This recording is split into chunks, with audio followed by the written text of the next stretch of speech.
ఉపవాస ప్రార్థన అంటారు. పాయింట్ అవుట్ చేయడం కాదు, బయట చూస్తున్నాం. ఉపవాస ప్రార్థన అంటారు, శుక్రవారం ఉపవాస ప్రార్థన అంటారు. అందరూ వచ్చి కూర్చుంటారు, 2 పాటలు పాడేస్తారు, 2 పాటలు పాడతారు, తర్వాత ఎవరో 2-3 ప్రార్థన చేస్తారు, తర్వాత పాస్టర్ గారు వాక్యం చెప్తారు, 3ంటికి అయిపోయింది, మంచిగా భోజనం చేసుకుని వెళ్ళిపోతారు. దానివల్ల ఏం ఉపయోగం? దానివల్ల నిన్ను సాతాను నీ ముందు ఏమో సాష్టాంగ పడడు. సాతాను పెట్టిన సమస్యలు, సాతాను పెట్టిన శోధనలు, సాతాను పెట్టిన కష్టాలు నిన్ను వదిలిపెట్టి పారిపో.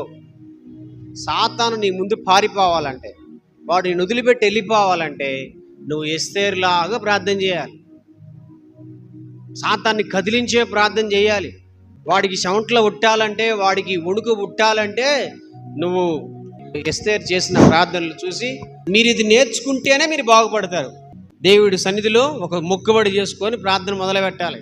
రాత్రి 12 గంటల నుంచి ఏం తినకూడదు. నువ్వు రాత్రి 12 గంటల నుంచి నువ్వు ప్రార్థన చేస్తూ మళ్ళీ మార్నింగ్ చేసి ఈ రోజంతా ఫాస్టింగ్ చేయాలి. 24 అవర్స్. రాత్రి 12 గంటల దాకా నీ నోట్లోకి ముద్ద కూడా పోకూడదు.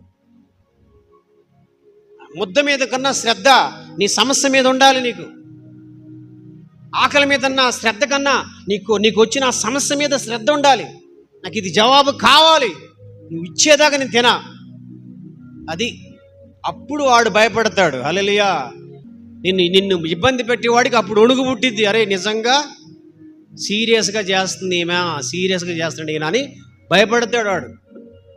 24 అవర్స్ ముద్ద నోట్లో పోకూడదు అంతే. నీకు అంతగా తలగా నొప్పితే కప్పు టీ తాగు, నీరసం అనిపిస్తే మజ్జిగ తాగు, కానీ నీ దృష్టి మొత్తము నీ సమస్యకి విడుదల కలగాలని దాని మీదే ఉండాలి.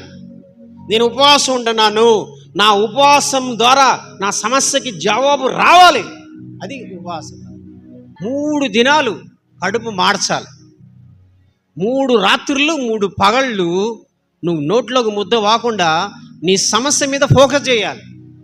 నిన్నే సమస్య అయితే కుంగదీస్తుందో, నీకు ఏదైతే అసాధ్యంగా ఉందో, నీకు ఏదైతే నీకు అది అడ్డొస్తుందో, మాటికి అది నీ మీద లిగిస్తుందో, అది నీతో పోరాడుతుందో, అది వేరులతో పాటు పెళ్ళగించేవాడు. అందుకోసం నువ్వు వాస్తుంది.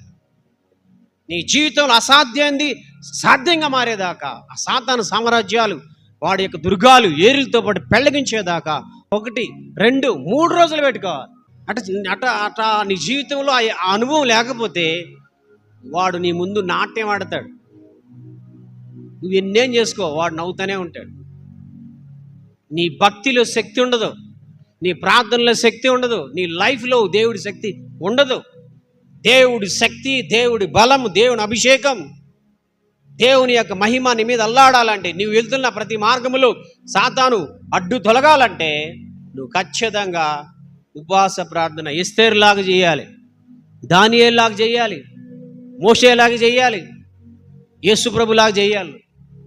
అట్లా నువ్వు చేయకుండా గడ కత్తి తినేసి వచ్చి కూర్చొని మళ్ళీ ప్రార్థన అంతా అయిపోయినాక మంచిగా 3ంటికి గబగబా తినేసేయటం, సాతాను ఏమీ వాడికి చేమ గుట్టినట్టుగా ఉండదు నీ ప్రార్థన.